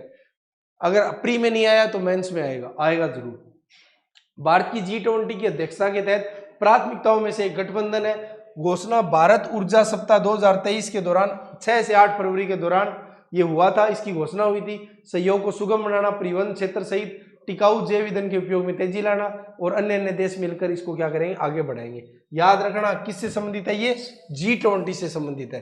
क्योंकि ऐसा क्या होता है, जैसे हम पढ़ते हैं अंतर्राष्ट्रीय सौर गठबंधन, तो पेरिस सम्मेलन के अंदर COP21 के अंदर वो बना था, वो चल रहा है। कई बार क्या होता है, ऐसी मीटिंग के अंदर कोई गठबंधन बन जाता है और वो गठबंधन बहुत आगे तक जाता है, तो हो सकता है कि ऐसा वैश्विक जैव ईंधन गठबंधन बन जाए। और बायोफ्यूल तो फिलहाल वैसे भी चर्चा में है, और जैसे गडकरी साहब बोल ही रहे हैं कि बस ऐसी कार बनाऊंगा कि 10 रुपये 1 लीटर के लगेंगे और 1 लीटर में 100 किलोमीटर चले जाओगे, ऐसी कार बनाऊंगा। मतलब मजाक की बातें हैं, लेकिन वो क्या है ना, बहुत ही योग्य मंत्री है और वो चीज़ों को नए तरीके से करते हैं और करके भी दिखाते हैं। तो उन्होंने कहा है कि बायोफ्यूल से हम ना पेट्रोल डीजल के ऊपर होने वाले खर्चे को बचा सकते हैं। और बायोफ्यूल की अलग अलग वो first generation, second generation, third generation होती है, फोर्थ जनरेशन होती है, आप उसको पढ़ लेना। ठीक है, बायोटेक में, साइंस टेक में आता है। फर्स्ट वाले में तो जो खाद्य फसलें होती हैं उसके अंदर आता है, दूसरे में गैर खाद्य आता है, तीसरे में शायद ग्रीन एल्गी आता है, ऐसे कुछ है, आप उसको देख लेना। First generation, second generation, third generation, fourth generation, मुझे अभी पूरा याद नहीं है, लेकिन ऐसा कुछ करके है। फर्स्ट में तो खाद्य फसलें होती है, दूसरे में गैर खाद्य होती है, तीसरे के अंदर शायद एल्गी शामिल होती है। आप एक बार चेक कर लेना, ठीक है, क्योंकि बायोफ्यूल अक्सर चर्चा में रहता है और नितिन गडकरी जी इस पर घोषणा करते रहते हैं। तो वैश्विक जैव ईंधन गठबंधन बन रहा है G20 की अध्यक्षता में, और 8 से 10 सितंबर को इस न्यूज को दोबारा देख लेना। ये मैंने बहुत बार बता दिया आपको, फिलीपींस और अमेरिका के बीच में सैन्य अड्डों के लिए किया गया अमेरिकी समझौता। अब देखो इस इलाके में वाशिंगटन घोषणा पत्र किसके बीच में हुआ था, हमने पढ़ा था, भारत और अमेरिका और दक्षिण कोरिया के बीच में हुआ था। थर्ड मैंने बार बार बताया था, thermal high altitude defence system था। ठीक है, किसके बीच में, ये एक डिफेंस सिस्टम है यूएसए का, जो उसने साउथ कोरिया को दे रखा है। किससे सुरक्षा के लिए, नॉर्थ कोरिया से सुरक्षा के लिए। और फिलीपींस को किससे सुरक्षा के लिए, चीन से सुरक्षा के लिए। उसके सैन्य अड्डों का क्या करेगा अमेरिका, इस्तेमाल करेगा। ठीक है, 4 सैन्य अड्डों का और इस्तेमाल करेगा, पहले भी सैन्य अड्डे यहाँ पे हैं। इंटरनेशनल एनर्जी एजेंसी ने ये बोला है कि भाई साहब एशिया दुनिया की अब आधी बिजली खा जाएगा। क्यों खा जाएगा, क्योंकि चीन वैसे भी विकास कर रहा है, भारत भी विकास की दौड़ में शामिल है, और दुनिया की लगभग बहुत सारी जनसंख्या यहाँ पे रहती है, और ये भी चाहते हैं कि हमारा स्टैंडर्ड बढ़े, लिविंग स्टैंडर्ड बढ़े। तो सबसे जो जरूरी चीज़ होती है वो होती है एनर्जी, और एनर्जी में सबसे जरूरी चीज़ होती है लाइट, और इसलिए लाइट का इस्तेमाल बढ़ता जा रहा है। सेशल्स कहाँ पे है, सेशल्स है हिंद महासागर के अंदर, और हिंद महासागर के इस द्वीप पे भारत इसके साथ क्या कर रहा है, समुद्री सुरक्षा कर रहा है। किस लिए, क्योंकि इंडियन ओशियन में वो चीन को क्या कर रहा है, काउंटर कर रहा है। जैसे हमने हिंद महासागर रिम एसोसिएशन में पढ़ा ना कि भारत, फ्रांस और संयुक्त अरब अमीरात के बीच में गठबंधन बन रहा है, वैसे ही सेशल्स के साथ बढ़ रहे हैं। और जब से मोदी जी आए हैं तब से सेशल्स के साथ हमारे संबंध और ज्यादा बढ़े हैं। ठीक है, very very important, Bharat America ICET पहल। सीधा क्वेश्चन आ सकता है कि किस देश के साथ हमने initiative on critical and emerging technology के ऊपर बात की है। और हमने अभी जब अमेरिका गए थे मोदी जी, तो MQ-9 प्रीडेटर ड्रोन के ऊपर भी बात की थी। तो ये भी याद रखना, साइंस टेक में आपके काम आएगा। और जब हम साइंस टेक का करंट पढ़ेंगे ना, तब मैं वापिस बताऊंगा आपको ये दोनों ही चीजें। Initiative on critical and emerging technology के ऊपर अमेरिका से समझौता हुआ है, और MQ-9 प्रीडेटर ड्रोन के ऊपर भी क्या हुआ है, समझौता हुआ है। याद रखना इसको, बहुत इंपॉर्टेंट है। ICET, initiative on critical energy and critical and emerging technology, ठीक है। रक्षा सहयोग का विस्तार करो, सरकारी व्यवसायों और शैक्षणिक संस्थाओं के बीच में रणनीतिक प्रौद्योगिकी साझेदारी और रक्षा औद्योगिक सहयोग को बढ़ावा देना। देखो, अमेरिका और भारत के बीच में चीन के कारण हाल फिलहाल रिश्ते ना, सामरिक रिश्ते हैं, वो मजबूत होते जा रहे हैं, क्योंकि इंडो पैसिफिक रीजन में अमेरिका भी चीन को नियंत्रित करना चाहता है, और चीन है वो भारत के क्या है, बहुत सारे इलाकों में अपनी दखल को बढ़ा रहा है। तो भारत भी चाहता है कि चीन को क्या किया जाए, संतुलित किया जाए, ठीक है। और वैसे भी चीन नए नए नक्शे जारी कर करके दिखा रहा है कि ये भारतीय इलाके मेरे हैं।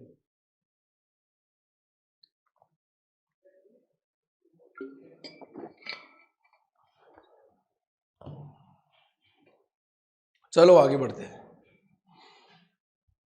हिंदुस्तान एरोनॉटिक्स लिमिटेड और एज, संयुक्त अरब अमीरात की है ये, वापिस आ गया संयुक्त अरब अमीरात। हिंदुस्तान एरोनॉटिक्स लिमिटेड और एज के बीच में समझौता हुआ है कि हम अच्छे अच्छे उपकरण बनाएंगे। आप कोई हेलीकॉप्टर बनाओ, ड्रोन बनाओ, हम उसमें ऐप लगाएंगे, या आप कोई एनर्जी की नई चीजें दो। मतलब कुल मिला के ये है कि आपस में मिलके नई नई चीजें डेवलप करें। जैसे मिसाइल प्रणाली, मानव रहित जो UAV होते हैं ना, अनमैन्ड एयर व्हीकल होते हैं, के संयुक्त डिजाइन और विकास सहित सहयोग के क्षेत्रों का पहले पता लगाओ। एज के निर्देशित हथियारों पर HAL के छोटे गैस टरबाइन इंजनों के उपयोग, HAL के प्लेटफॉर्म पर एज के GPS जैमिंग और स्पूमिंग उपकरणों के उपयोग और आगे ज्ञान का साझा करने के अवसरों का पता लगाना है।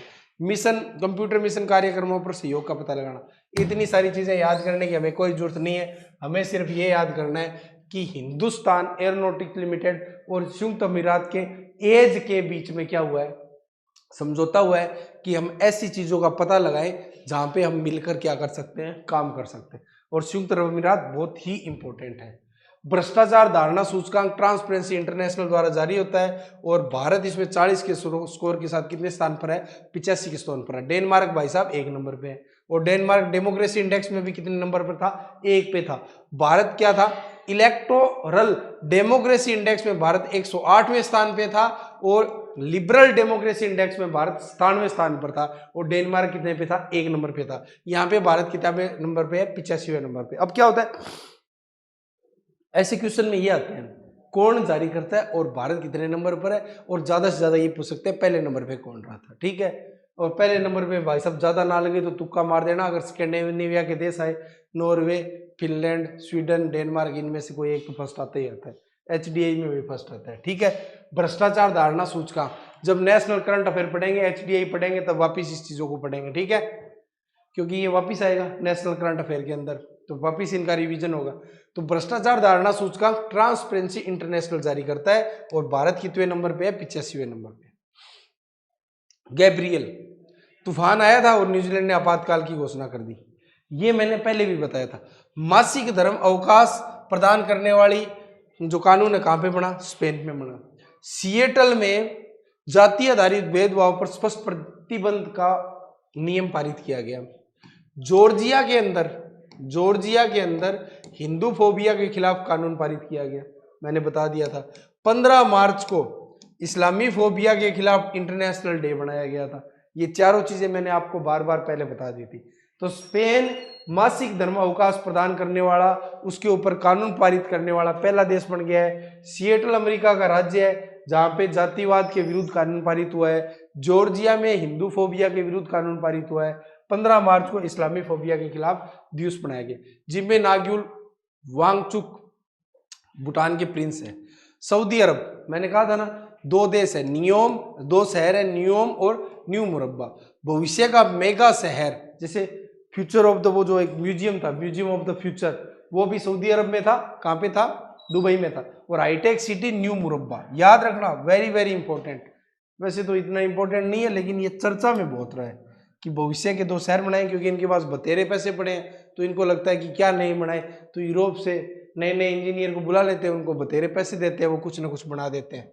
कोई बुर्ज खलीफा बना दिया, कभी कुछ बना दिया। इसमें क्या चीज इंपॉर्टेंट है, ये मैंने बहुत बार बता दिया आपको। 75वें वर्षगांठ पर 75 बसें नहीं दी, कितनी बसें दी? 50 दी। वरना मोदी जी का तो आइडिया यही रहता है 75 75 75। अब की बार इन्होंने ये नहीं कहा, 75 पे 50 ही बसें दी है, ठीक है। और मैत्री ऑडिटोरियम बना है भारत और श्रीलंका के बीच में, ये भी मैंने बता दिया, ठीक है। और श्रीलंका में हिंदी की एक पीठ बनी है सबरा गुम्मा यूनिवर्सिटी के अंदर, ये भी मैंने बता दिया। इंपॉर्टेंट चीज है ये, हमने क्या किया कि भाई साहब अमेरिका आए बार रिपोर्ट जारी करता कि भारत में अल्पसंख्यकों के हालात ऐसे हैं, भारत में अल्पसंख्यकों के हालात ऐसे हैं। भारत ने कहा जाने दो, सेंटर फॉर पॉलिसी एनालिसिस खुद ही जारी कर दी और खुद बोल दिया कि माइनॉरिटी के लिए दुनिया में सबसे सर्वश्रेष्ठ देश कौन सा है? भारत है। Centre for policy analysis, centre for policy analysis, ठीक है। इस 6 नंबर पॉइंट को आप ढंग से देख लेना। 4 नंबर पॉइंट भी ठीक है कि ऑस्ट्रेलिया ने अपने मुद्रा बिलों से ब्रिटिश सम्राट का चेहरा हटाने का क्या कर लिया है? निर्णय कर लिया है कि अब उनका चेहरा नहीं रखेंगे, क्योंकि ऑस्ट्रेलिया है ना ब्रिटेन का डोमिनियन स्टेट है, ठीक है। आगे चलते हैं। चीन द्वारा विवादित अक्साई चीन क्षेत्र में रेल बना रहे हैं, ये बताइए। V Dem variety of democracy report जारी करता है वी डैम, और इसने जारी की। और इलेक्टोरल, ये इलेक्टोरल लिखा हुआ है, इसको आप सही कर लेना। इलेक्टोरल डेमोक्रेसी इंडेक्स में भारत 108वें नंबर पर है, और ये टाइप करने वाले ने ये 10th नंबर लिख दिया, इसको सही कर लेना। भारत 10वें नंबर पे नहीं है, भारत 108वें नंबर पर है। कितने नंबर पे है? 108 नंबर पे। कितने पे है? 108 नंबर पे है इलेक्टोरल वाले में। और लिबरल वाले में कितने? 97वें नंबर पे। और पहले स्थान पर कौन है? डेनमार्क। और अभी भी पढ़ा था कि जो भ्रष्टाचार धारणा सूचकांक है जो ट्रांसपेरेंसी इंटरनेशनल द्वारा जारी होता है, उसमें भी डेनमार्क क्या है? पहले नंबर पे, ठीक है। निरंकुशता के चेहरे में चुनौती, वेराइटी ऑफ डेमोक्रेसी, और एक अभी एक रिपोर्ट और पढ़ेंगे हम। ओकोस को मैंने बहुत बार बता दिया, ऑस्ट्रेलिया, यूके, यूएसए का बना हुआ है। 15 सितंबर 2021 को बना था। सैन्य गठबंधन है, इंडो पैसिफिक रीजन में बना है, सामूहिक सुरक्षा है। अमेरिका और ब्रिटेन है ऑस्ट्रेलिया को पनडुब्बियां देंगे, ठीक है भाई साहब। दोबारा बना लो, ये इंडिया, ये जापान, ये यूएसए और ये ऑस्ट्रेलिया, इस प्रकार का ये क्वाड बन जाता है। और इसके बीच का जो रीजन है वो क्या है? इंडो पैसिफिक है। और इस इंडो पैसिफिक को क्या रखना है? फ्री रखना है, ओपन रखना है, प्रोस्पोरस रखना है, ठीक है। तो ये क्या है? ये 4 देश मिलके कुछ ना कुछ करते रहते हैं। अब क्या है? यूके भी इनके साथ आ गया और बोला परमाणु पनडुब्बियां हम ऑस्ट्रेलिया को देंगे। हालांकि इस समझौते का फ्रांस ने बहुत विरोध किया था, क्योंकि पहले फ्रांस ने कहा था ऑस्ट्रेलिया को हम आपको परमाणु पनडुब्बियां देंगे। फिर अचानक यूएस टपक के पड़ा, फ्रांस को बाहर कर दिया। और फ्रांस ने इसको बहुत बड़ा धोखा भी, गद्दारी भी बोला था कि आपने हमारी पीठ में छुरा घोंप दिया।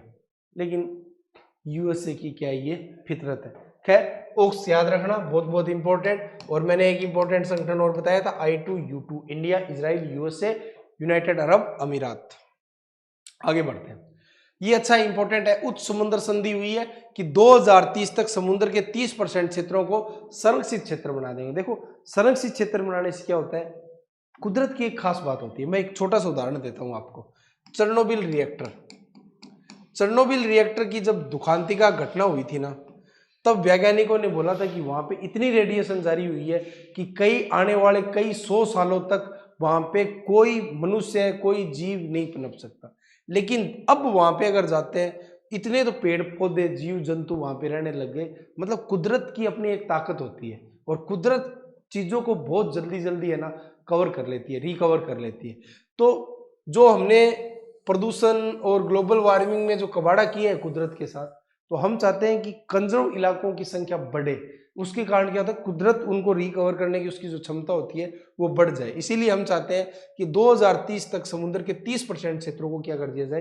कवर कर दिया जाए। और बहुत सारे ऐसे उदाहरण हैं इंडियन ओशियन में, पैसिफिक ओशियन में, जब कई देशों ने मिलकर बोला इस इलाके के अंदर हम कुछ नहीं करेंगे। और जब 5 साल बाद, 10 साल बाद जाके देखा, तो वहां पे डाइवर्सिटी और जैव विविधता इतनी ज्यादा बढ़ गई थी, और समुद्र वापिस वो अपने पुराने स्वरूप के अंदर आ गया था। हम चाह रहे हैं कि हाई सी है ना वो बढ़ जाए, 2030 तक कितना बढ़ जाए, 30% क्षेत्रों को हम कवर करना चाहते हैं।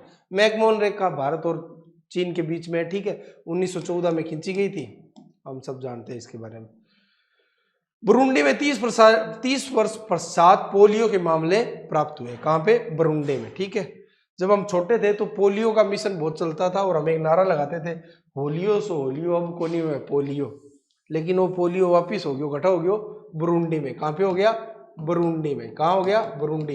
ये बुरुंडी अफ्रीका में ईस्टर्न साइड में एक देश है, आप मैप पे देख लेना। वर्ल्ड डेवलपमेंट रिपोर्ट बहुत इंपॉर्टेंट रिपोर्ट है, हमने अभी पढ़ी थी। वैश्विक जोखिम रिपोर्ट कौन जारी करता है? वर्ल्ड इकोनॉमिक फोरम जारी करता है। 4 और कौन सी रिपोर्ट जारी करता है? ग्लोबल जेंडर गैप, आज पढ़ेंगे। पर्यटन रिपोर्ट जारी करता है, प्रतिस्पर्धा रिपोर्ट जारी करता है, ऊर्जा संक्रमण जारी करता है, ठीक है। फिर हमने पढ़ा वीडेम कौन जारी करता है? वीडेम वैरायटी ऑफ डेमोक्रेसी जारी करता है, डेमोक्रेसी रिपोर्ट। भारत कितवें नंबर पर था? 108वें नंबर पर था इलेक्टोरल डेमोक्रेसी इंडेक्स में, और लिबरल डेमोक्रेसी इंडेक्स में भारत था 97वें नंबर पे। 1 नंबर पे कौन था? डेमोक्रेसी में डी और डेनमार्क में भी डी, तो याद कर लेना, ठीक है। डी से डी, डी से डेमोक्रेसी, डी से डेनमार्क। विश्व विकास report, world development report world bank ही जारी करता है। कौन करता है? World bank. अभी और पढ़ेंगे, वर्ल्ड बैंक और आईएमएफ की एक मीटिंग होती है जहां पे भारत की निर्मला सीतारमण जी गई थी, उसको स्प्रिंग मीटिंग कहा गया है, ठीक है। अभी पढ़ने वाले हैं हम, ठीक है। और वर्ल्ड बैंक हमने एक और पढ़ा था, अभी भारतीय मूल का एक आदमी आया है इसमें, अजय बंगा, ठीक है। प्रवासी, शरणार्थी और समाज से संबंधित ये रिपोर्ट है। कुल मिला के भाई साहब बात इतनी सी है कि आदमी एक जगह से दूसरी जगह जाता है नए मौके की तलाश के अंदर, ठीक है। तो ये कह रहा है कि आदमी अगर अपने देश से दूसरी जगह जाए और अपने देश से निकल के दूसरे देश में जाए, तो अपने देश से निकल के दूसरे देश में जाता है ना, तो पैसे कमाने की प्रवृत्ति ज्यादा बढ़ जाती है, ठीक है। और मैच करनी चाहिए। जैसे मैं मान लो किसी चीज में स्किल ज्यादा हूं और मेरे को, मैं दूसरे देश में चला गया और वहां पे बोला कि आप भाई साहब ऊंट चलाओ, तो मैं वो काम नहीं कर पाऊंगा। लेकिन अगर मैं सॉफ्टवेयर इंजीनियर हूं और मेरे को सिलिकॉन वैली में काम मिल गया, तो मेरी जो योग्यता है ना वो वहां के मार्केट के डिमांड से मैच कर रही है, तो मैं ज्यादा काम करूंगा। तो इसीलिए इन्होंने मैच मोटिव फ्रेमवर्क निकाला है, मैच एंड मोटिव फ्रेमवर्क। मेरा मोटिव क्या है और वो मैच कर रहा है या नहीं कर रहा है, उसके ऊपर इन्होंने ये रिपोर्ट निकाली है, ठीक है। और शरणार्थियों प्रवासियों को इन्होंने 4 प्रकार से बांटा है, पढ़ लेना, इतना इंपॉर्टेंट नहीं है। लेकिन याद रखना 2 बातें, ये रिपोर्ट कौन जारी करता है? World bank. और प्रवासी, शरणार्थी और सोसाइटी से संबंधित है। और मैच मोटिव फ्रेमवर्क है ना, मैच मोटिव फ्रेमवर्क मतलब मैच करना चाहिए, मेरा मोटिव क्या है और वहां का जो मार्केट की डिमांड है वो दोनों मैच हो रही है क्या, उसके ऊपर उन्होंने बनाया मैच मोटिव फ्रेमवर्क। और क्या है, ये कह रहा है कि जो आंतरिक प्रवासी होते हैं ना उनकी आय में 40% की वृद्धि होती है, और जो विदेशी प्रवासी होते हैं उनकी आय में कितनी वृद्धि होती है? 120%। यही तो मैं कह रहा हूँ ना कि दूसरे देश में जाओगे तो आपकी आय बढ़ती है। इसीलिए क्या होता है कि लोग पंजाब वाले कहाँ पे जाते हैं? ज्यादा जाते हैं कनाडा जाते हैं, ऑस्ट्रेलिया जाते हैं, न्यूजीलैंड जाते हैं, ठीक है। किस लिए? कि हमारी आय बढ़े। तो ये वर्ल्ड बैंक ने जारी की है वर्ल्ड डेवलपमेंट रिपोर्ट 2023, प्रवासियों पे है और मैच मोटिव फ्रेमवर्क, बहुत इंपॉर्टेंट है। G20 की भारत में बतेरी मीटिंग हुई, ठीक है, वाराणसी में हुई। और ये जो इंटरनेशनल मिलेट ईयर मनाया है 2023 में, और भारत और जापान ने इंटरनेशनल टूरिज्म ईयर बनाया है, और आपस में पर्यटन के द्वारा सांस्कृतिक आदान प्रदान करना है। Connecting Himalaya to Mount Fuji, जो जापान के अंदर जो पर्वत श्रृंखला है ना, उनके बीच में सांस्कृतिक आदान प्रदान। अब ये जो महर्षि पहल है ना, इसको आप याद रखना। अब नाम महर्षि है और मोदी जी की आदत है इसको छोटा मोटा तोड़ मोड़ के कुछ बना देते हैं और बीच में बाजरा लगा दिया, ठीक है। तो ये बाजरे से संबंधित है। और इंटरनेशनल मिलेट ईयर भी 2023 को बोला जाता है। वेरी वेरी इंपॉर्टेंट, याद रखना। क्वेश्चन आ जाए महर्षि पहल किससे संबंधित है, ऊपर 3 चीजें ऐसी दे दे कि कोई शिक्षा से संबंधित, या कह देंगे कोई ऋषि मुनियों से संबंधित, तो आपको लगेगा ये, लेकिन ये किससे संबंधित है? बाजरे से। बाजरे का जो सिट्टा होता है ना, उसको ताजा ऐसे मोर के भी गांव वाले खाते हैं, और बाद में बाजरे की रोटी बनती है। फिर जब गर्मियों का टाइम आता है तब चौमासे से पहले राबड़ी भी बनती है। स्थानीय लोग इसके बारे में जानते हैं। लगभग राजस्थान में राबड़ी बनती रहती है, कई जगह मक्के की भी बनती है, लेकिन उत्तरी और पश्चिमी राजस्थान में बाजरे की ज़्यादा बनती है। और बाजरे का वो खिचड़ी भी बनती है, खिचड़ा बनता है। लेकिन वो मोटे अनाज के ऊपर आजकल जोर ज़्यादा दिया जा रहा है, ठीक है। क्योंकि ये जो शुगर और ऐसी जो बीमारियां फैल रही है या जंक फूड के विकल्प के तौर पे बाजरे को ज़्यादा प्रधानता दी जा रही है। 2023 में इंटरनेशनल मिलेट ईयर बनाया जा रहा है और महर्षि पैलकी से संबंधित है, बाजरे से संबंधित है। G20 ठीक है। स्प्रिंग मीटिंग अभी अभी हमने ताज़ा बात की थी, वापिस आ गया। वर्ल्ड बैंक और IMF द्वारा जारी होती है, वॉशिंगटन DC में हुई है, निर्मला सीतारमण ने भाग लिया। बस इतना याद रखना, स्प्रिंग मीटिंग किससे संबंधित है, IMF और वर्ल्ड बैंक से संबंधित है। वर्ल्ड बैंक की हमने अभी अभी एक रिपोर्ट पढ़ी थी, वर्ल्ड डेवलपमेंट रिपोर्ट। ऐसे ही IMF भी रिपोर्ट जारी करता है, जिसमें सबसे ज्यादा जरूरी है वर्ल्ड इकोनॉमिक आउटलुक। अब देखो थोड़ा सा ये समझो, इकोनॉमिक का एक छोटा सा टॉपिक ले लेते हैं। वर्ल्ड बैंक और IMF दोनों में अंतर क्या है? IMF इतना ही काम करता है कि वो ऊपर बैठा रहता है, बोलो बोला भाई साहब किंग घाटो लाग रही है, कर्जो लेनो है के? तो बोलते हैं हाँ भाई साहब मेरा घाटो लाग रही है। क्या तो कर्जो लेना पड़ा वो, लेकिन मेरी शर्ता लगेगी, बे शर्ता को पालन करा वो तन कर्जो मिला वो। हाल फिलहाल उदाहरण है पाकिस्तान।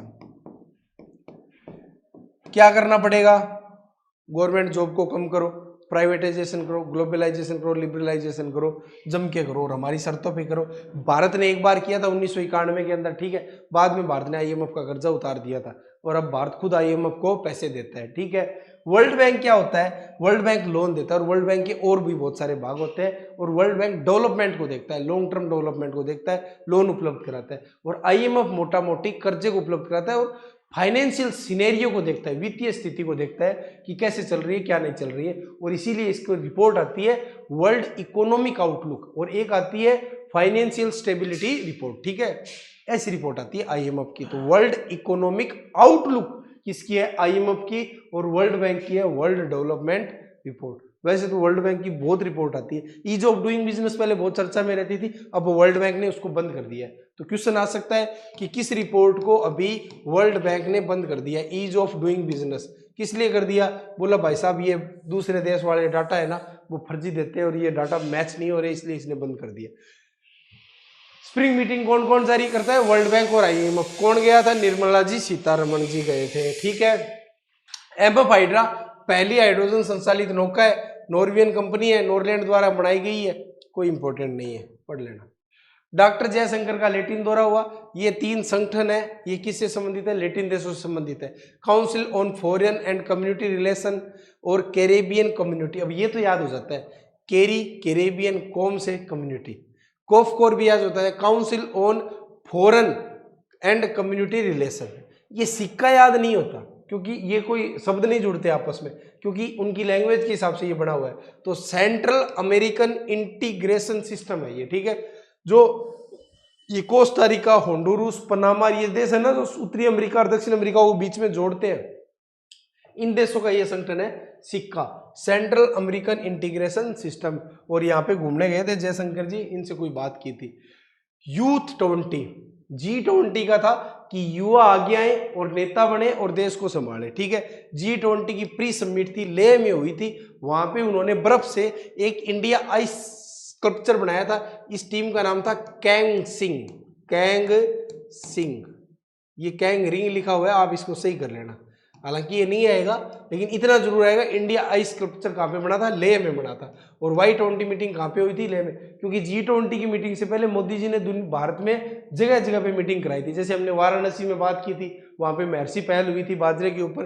तो यहाँ पे G20 का प्री समिट हुआ, जिसको नाम क्या दिया गया था? Y20। कहाँ पे हुई? लेह में हुई। युवाओं को भविष्य के नेताओं के रूप में कार्य करने के लिए प्रोत्साहित करने के लिए ये बनी थी Y20। वैश्विक खाद्य नीति report, international food policy research institute IFPRI ने इसको क्या किया है? जारी किया है, international food policy research institute. इतना इंपॉर्टेंट नहीं है। बुजी ब्रिज कहाँ पे बना है? मोजाम्बिक। मोजाम्बिक कहाँ पे है? अफ्रीका में। एस जयशंकर ने इसको जाके क्या किया? उद्घाटन किया था। अब इसमें क्या इंपॉर्टेंट है? एक तो ये जयगांव इंपॉर्टेंट है, एक ये बहुत इंपॉर्टेंट है, ठीक है। मैंने आपको बताया था कि एक तो होता है न्यू डेवलपमेंट बैंक, ये किसका है? ब्रिक्स का है। एक चीन ने शुरू किया, Asian investment infrastructure development bank जारी किया था इसने 2000 लगभग 13 से उस समय के, एग्जैक्ट मुझे टाइम याद नहीं है, लेकिन 2012 से 13 के ऐसा कुछ टाइम पीरियड है उसका। इसमें पहला जो सबसे बड़ा शेयर होल्डर है वो चीन है, दूसरा बड़ा शेयर होल्डर है ना वो भारत है। जैसे एशियन डेवलपमेंट बैंक है तो उसमें शेयर होल्डिंग क्या होती है कि अमेरिका की भी काफी बड़ी शेयर होल्डिंग है। तो फिर जो पश्चिम के जो देशों ने जो अपने आर्थिक संगठन बना रखे उनके समांतर ये 2010 के दशक में शुरू हुआ था कि हम भी ऐसे समानांतर संगठन बनाएं। और भारत भी क्या होता है कि ऐसे संगठनों में चीन का साथ देता है, क्योंकि विकासशील देश मिलकर ये चाहते हैं कि ऐसी चीजें हम बनाएं। तो जैसे न्यू डेवलपमेंट बैंक और Asian investment infrastructure investment bank था ये। अब इसका पहला विदेशी जो कार्यालय है ना वो दुबई अबू धाबी में खोला गया। कहाँ खोला गया है? अबू धाबी में। Very very important. और मैंने आपको ये पिछले वीडियो के अंदर बताया था कि आप याद रखना अबू धाबी में। और न्यू डेवलपमेंट में एक नया देश शामिल होने वाला देश कौन सा है? मिस्र है, इजिप्ट है। ठीक है। भारत और भूटान ने जयगांव के पास पहला एकीकृत चेक पोस्ट स्थापित किया है। इतना इंपॉर्टेंट नहीं है, लेकिन इस स्लाइड में सबसे इंपॉर्टेंट है कि AIIB का जो बैंक है उसका पहला इंटरनेशनल सेंटर अबू धाबी में खोला गया। जॉर्जिया मैंने बता दिया, हिंदू फोबिया और हिंदू धर्म के विरोधियों की निंदा करने का प्रस्ताव पारित किया। सिएटल में जातिवाद वाला था। ठीक है। स्पेन ने छुट्टियां दी थी महिलाओं को। और मैंने एक बताया था आपको 15 मार्च को इस्लामिक फोबिया के खिलाफ इंटरनेशनल डे बनाया था। R21 मलेरिया का टीका दे दिया है। किसने अनुमति दी है? घाना ने। और ऐसा करने वाला विश्व का क्या है? पहला देश है। और भारत ने भी शायद टारगेट लिया है कि 2030 तक हम ना मलेरिया को भारत देश से क्या कर देंगे? खत्म कर देंगे। हमारे पड़ोसी देश में श्रीलंका ने मलेरिया से वो मुक्त हो चुका है। शायद 2030 है भारत का टारगेट, पूरा मैं क्लियर नहीं, लेकिन देख लेना। लेकिन ये याद रखना R21। और वैसे भी हम पढ़ेंगे यूविन और कोविन ऐप तो आपने कोरोना में बहुत पढ़ा है। यूविन अब सरकार ने बनाया है कि टीकों के ऊपर कैसे भारत में मॉनिटरिंग करने वाले हैं। तो वो जब इन नेशनल करंट अफेयर पढ़ेंगे तब पढ़ेंगे, और तब वापस R21 मैट्रिक्स को हम पढ़ लेंगे। ठीक है, आगे चलते हैं। फिपिक 2 स्लाइड और पढ़ते हैं। ये मैंने आपको बहुत बार बता दी। Forum of Indian Pacific island cooperation, Modi ji गए थे Japan, Papua New Guinea, Australia की यात्रा की थी, तब यहाँ पे गए थे। 2014 में ये संगठन बना था। तीसरी मीटिंग में मोदी जी गए थे। बोले भाई साहब डायलिसिस यूनिट लगाएंगे, आपको सी एम्बुलेंस देंगे, हार्ट के भी सेंटर लगाएंगे, और सागर अमृत स्कॉलरशिप देंगे। याद रखना सागर, क्योंकि सागर एक भारत का अभियान है जिसके तहत विदेशों के साथ हमारे अंतर्राष्ट्रीय संबंधों को मजबूत किया जाता है। तो सागर अमृत स्कॉलरशिप है ना वो यहाँ पे जारी की जाएगी। ठीक है। ऑस्ट्रेलिया गए थे तो गए हैरिस पार्क है, उसका नाम लिटिल इंडिया कर दिया, क्योंकि वहाँ पे भारत के लोग पार्क में बैठ के बेले बैठ के अथाई करते हैं, तो उसका नाम हैरिस पार्क से क्या कर दिया? लिटिल इंडिया कर दिया। ठीक है, कोई इतना इंपॉर्टेंट नहीं है। G7 की मीटिंग मैंने बता दी, जापान के हिरोशिमा में हुई थी। मोदी जी वहाँ पे गए थे। ये अलग अलग स्तर थे, इतनी कोई इंपॉर्टेंट बात नहीं है। हाँ, मूर्ति का अनावरण हुआ था रामवन जी सुतार द्वारा, ये भी मैंने आपको बता दी थी। ठीक है। और ये शायद पहले वीडियो के अंदर मैंने आपको ये सारी बातें बताई थी। वापस स्लाइड में रिवीजन हो रहा है। ठीक है। क्वाड की मीटिंग में भी उसी टाइम गए थे, ये भी हिरोशिमा में हुई थी। तो ये जो सारी स्लाइड है ये मैंने आपको पहले बता दी थी। फिपिक मैंने आपको बताया था, ये सारी चीजें मैंने आपको बताई थी। रामवन जी सुतार भी बताए थे, ये भी बताया था डायलिसिस यूनिट लगेगी, कार्डियक सेंटर भी बनेंगे। ठीक है। और सागर अमृत स्कॉलरशिप। ओके। 2014 में बना था ये संगठन। तीसरे संस्करण में मोदी जी वहां पे गए थे। मोदी जी उस समय शायद लगभग पहली कुछ यात्राओं में से ये यात्रा शामिल थी, जब फिजी गए थे, और फिजी में ये फिपिक बना था। और फिर मैं बता रहा हूँ वही बात, ये इंडिया, ये जापान, ये USA, ये ऑस्ट्रेलिया, और ये बीच का रीजन क्या है? Indo Pacific. अब यहाँ पे जितने भी देश और द्वीप है ना, उनके साथ भारत, ऑस्ट्रेलिया, अमेरिका और जापान चाहते हैं कि हमारे संबंध क्या हो? मजबूत हो चीन के खिलाफ। ये उसी कड़ी में एक पहल थी। क्वाड में गए थे। ठीक है, क्वाड की मैंने बात कर ली। क्वाड के तीनों देशों के साथ भारत 2+2 डायलॉग करता है। 2 कौन से? विदेश मंत्री और रक्षा मंत्री। इसके अलावा एक देश के और साथ करता है, रूस। तो भारत 4 देशों के साथ 2+2 डायलॉग करता है। ठीक है। ईरान रूस समझौता, ये मैंने बताया सब स्टार्टिंग में मैप आया था। ईरान के शहर रेस्त और अजरबैजान के अस्तारा के बीच में रेल बिछाई जा रही है। कब शुरू हुआ था? ये 2000 के अंदर शुरू हुआ था। 7200 किलोमीटर के तहत शुरू हुआ। 3 देश शामिल थे, भारत, ईरान और रूस। अब इनमें 10 से 12 देश शामिल हो चुके हैं, और भी देश इसमें जुड़ने की कोशिश कर रहे हैं। इसका नाम है international north south transport corridor. किसके खिलाफ माना जा रहा है ये? OBOR के खिलाफ, वन बेल्ट वन रोड, इसके खिलाफ। और कौन सा शुरू किया है? यूरोप ने शुरू किया है गोल्डन गेटवे, मैंने आपको बता दिया। और G7 ने शुरू किया है बिल्ड बैक बेटर वर्ल्ड, ये हमने शायद 3 या 4 बार पढ़ लिया, ये गोल्डन गेटवे पढ़ लिया। जापान और भारत मिलकर बना रहे हैं एशिया अफ्रीका ग्रोथ कॉरिडोर, ठीक है, ये भी मैंने आपको बता दिया।